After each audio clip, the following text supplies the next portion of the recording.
first record, and we toured extensively. We toured all over the place for that for about 15 months, and then went in and made the second record, the Blackbird record, and by that point I think we'd all kind of settled into our groove as a band.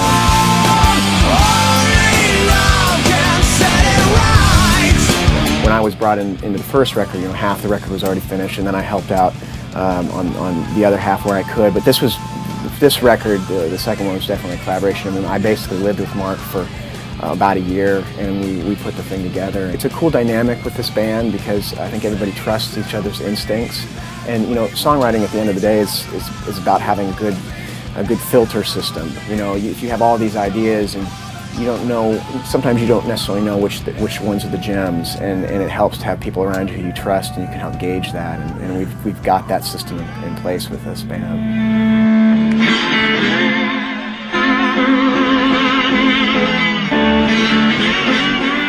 I'm a big fan of resonators. I have been for a long time, ever since I heard a record. It's called Dirt Floors by a guy who's passed away, named Chris Whitley. And ever since I heard that record, I was just really captivated by the sound of this instrument. So I'd been looking for one for quite a while, and a lot of them really, there were the intonation problems, and there were just a lot of issues, and I needed something that I could also play live and plug in. With this, it's got the lipstick pickup, it's got the piezo in the back here, so I can plug it in, and it also sounds really great just acoustically. We play a Robert Johnson cover called Traveling Riverside Blues, and so I get to play this each night, and I love it.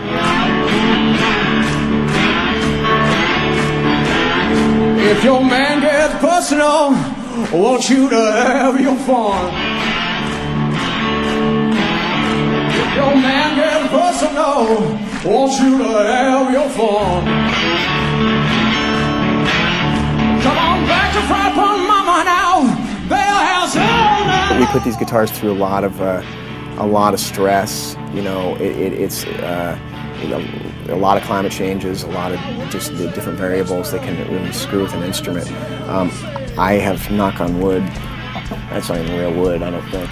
I have yet to have any problems. We plug it in, and we know it's going to be in tune and ready to go.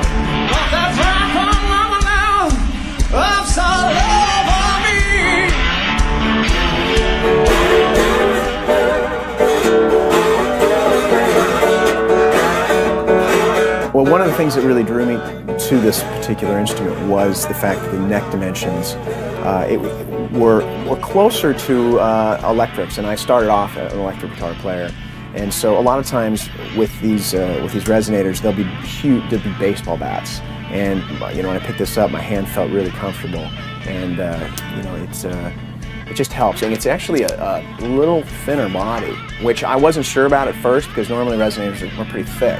But it projects really well, I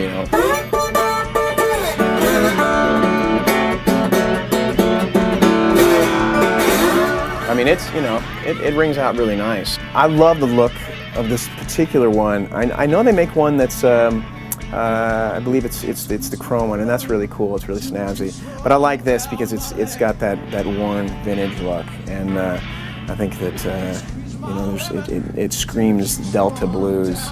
It screams, it's been around for, even though it hasn't been around for, decades, it kind of has that appearance, especially from stage. Rockin' to my